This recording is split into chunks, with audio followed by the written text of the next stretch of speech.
3월 3일 수요일 말씀대로 365 시간입니다. 오늘 우리가 함께 살펴볼 말씀은 신명기 11, 12, 13장의 말씀입니다.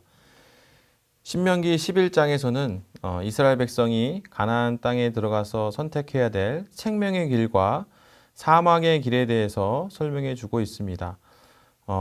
이스라엘 백성들 앞에 놓여 있는 이 신명기 축복은 보장된 여유로운 축복이 아니라 사실은 계약의 축복이었던 겁니다. 그래서 순종하면 복을 받고 불순종하면 이제 저주를 받게 되는 그런 상황에 대한 설명입니다. 그러나 저주에 관련돼서는 한 번 설명을 하고 이제 축복에 관해서는 4번 설명을 하고 있습니다. 그 말은 뭐냐면 축복을 더 자세히 소개하면서 그들이 순종의 길, 축복의 길을 선택하기를 이제 원하시고 있는 겁니다. 12장부터 26장까지는 신명기 법전으로 라는 별명이 붙은 이제 내용이 시작이 됩니다. 왜 법전이란 별명이 붙었을까 생각을 해보면 각 상황에 맞는 자세하고 세밀한 세부 규칙들이 나오기 때문입니다. 그래서 출애굽 2세대가 들어갈 그 가나안 땅은 종교적으로도 번성하고 물질적으로도 풍요로운 지역이기 때문에 이방 문화에 영향을 받기가 쉽기 때문에 이렇게 세밀하고 자세한 규정을 통해서 그들이 하나님의 백성으로 구별되고 또 승리하는 신앙생활을 할 것을 이제 권면하고 있는 겁니다. 그래서 이방 신들, 이방 문화에 호기심을 갖지 말고 그들의 문화를 모방하지 말라 이렇게 권면을 하고 있습니다. 13장에서도 신명기 법전이 계속됩니다. 공동체 가운데 예언자나 또 환상을 보는 사람이 나타나서 하나님 말고 다른 신을 섬기자 이렇게 꾀인다면 그것은 하나님께서 이스라엘 백성이 잘 믿나 믿지 못하나 테스트하기 위한 하나님의 시험이라는 겁니다. 그리고 가족 중에서 가족이라 할지라도 하나님을 믿지 못하게 하고 다른 신을 섬기자 한다면 단호하게 대처하라고 하고 있습니다. 또 이런 엄격한 엄정한 분위기가 계속 진행이 됩니다. 하나님에 대한 험담 그리고 선동하는 자가 있다면은 하나님을 선동하는 자가 있다면은 그가 거주하는 성읍 전체를 진멸하고 거기에 속한 물건까지도 불태우기를 권면을 하고 있습니다. 이를 통해서 하나님과 법과 규례를 좀 단호하게 지켜나갈 것을 권면하고 있는 겁니다. 이렇게 모세오경의 마지막 부분인 신명기는 전체를 마무리하는 입장에서 말씀의 빈틈이 허용되지 않도록 철저하게 이스라엘 백성들을 권면하고 있는 겁니다. 특별히 이제 바벨론 포로 귀한 공동체로서 또 그들이 왜 실패했는가를 떠올려 보며 그 시작, 작은 틈 하나가 그들을 점차 하나님으로부터 멀어지게 했다는 것을 뼈저리게 회개하면서 이렇게 신명기 법전을 통해서 작은 틈조차 허용하지 않고 있는 겁니다. 오늘 우리도 그러한 단호함으로 주신 말씀에 은혜 받으시고 말씀대로 36을 통해 승리하시기를 소망합니다. 3월 3일 수요일이 되었습니다. 오늘은 신명기 11장 12절 말씀을 읽겠습니다. 네 하나님 여호와께서 돌보아 주시는 땅이라 연초부터 연말까지 네 하나님 여호와의 눈이 항상 그 위에 있느니라. 아멘. 이스라엘 백성들이 가나안에서 살았기 때문에 우리들은 가나안을 성지라고 여깁니다. 그리고 어떤 이상향처럼 생각하죠.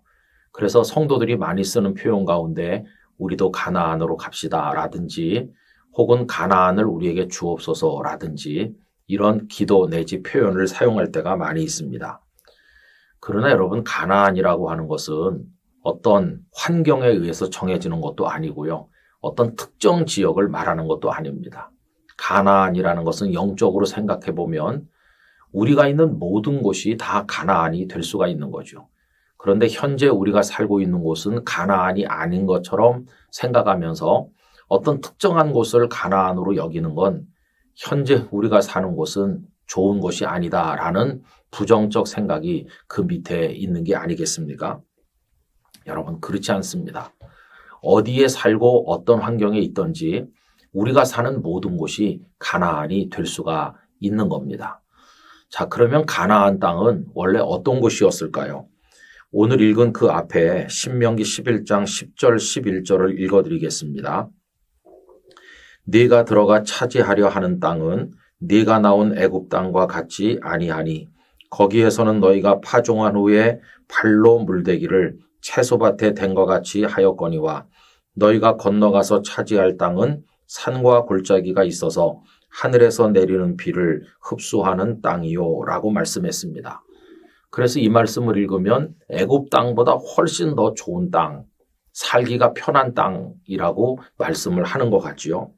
근데 여러분, 가나안이 축복의 땅이 되는 것은 그런 자연 조건을 갖췄기 때문이 아니에요. 진짜 이유는 따로 있어요. 그게 오늘 본문 12절이죠. 네 하나님 여호와께서 돌보아 주시는 땅이라. 하나님께서 돌보시는 땅이기 때문에 진정한 축복의 땅이 되는 것이고, 연초부터 연말까지 네 하나님 여호와의 눈이 항상 그 위에 있느니라. 자연 조건이 뛰어나기 때문에 축복의 땅인 것이 아니라 하나님의 눈이 늘 거기 머물러 있고 하나님께서 돌보시기 때문에 그 땅이 복의 땅이 된다는 것이에요. 뒤집어 말하면 어떻게 될까요? 하나님께서 돌보지 않으시면, 하나님의 눈이 외면하시면 그 땅은 멸망의 땅이 된다는 것입니다. 그래서 중요한 것은 환경 조건이 중요한 것이 아니라 하나님께서 돌보시는가, 하나님의 눈이 머물러 있는가, 그게 중요한 거죠. 이게 하나님의 은혜고 사랑인데 이걸 계속 유지하려면 어떻게 해야 될까요? 하나님을 경외해야 되는 것이요. 그래서 여러분, 그 다음 절 13절 14절을 읽어보겠습니다. 내가 오늘 너희에게 명하는 내 명령을 너희가 만일 청종하고 너희의 하나님 여호와를 사랑하여 마음을 다하고 뜻을 다하여 섬기면 여호와께서 너희의 땅에 이른 비 늦은 비를 적당한 때에 내리시리니 너희가 곡식과 포도주와 기름을 얻을 것이요 라고 했습니다. 그 땅이 진정으로 기름진 복된 땅이 되게 하는 비결은 하나님의 말씀대로 하나님 잘 경외하는 겁니다. 그렇게 하라고 가르치는 거죠. 근데 여러분, 나중에 어떻게 되었나요? 유감스럽게도 이스라엘은 가나안에 들어갔음에도 불구하고 이 백성들이 하나님을 제대로 경외하지 않았어요. 말씀을 떠났어요. 그러자 하나님께서 돌보지 않으시고 외면하시게 되니까 그들은 가나안 땅에서 멸망하지 않았습니까? 이게 얼마나 역설적인 일입니까? 여러분, 우리도 마찬가지입니다. 이 땅이, 대한민국이, 우리가 살고 있는 삶의 터전이 정말 가나안 같은 축복의 땅이 되게 하려면 하나님을 잘 경외해야 됩니다. 그렇게 하면 하나님이 우리를 보살피실 것이고 하나님의 눈이 언제나 우리 인생, 우리 가정, 이 나라에 머물러 있을 것이고, 그럴 때 우리들은 진정한 가나안의 축복을 누리게 될 것입니다. 하나님 잘 경외하고 우리를 돌보시는 하나님의 눈길 아래 머물면서 하나님의 축복을 경험하는 우리들이 되기를 간절히 기원합니다.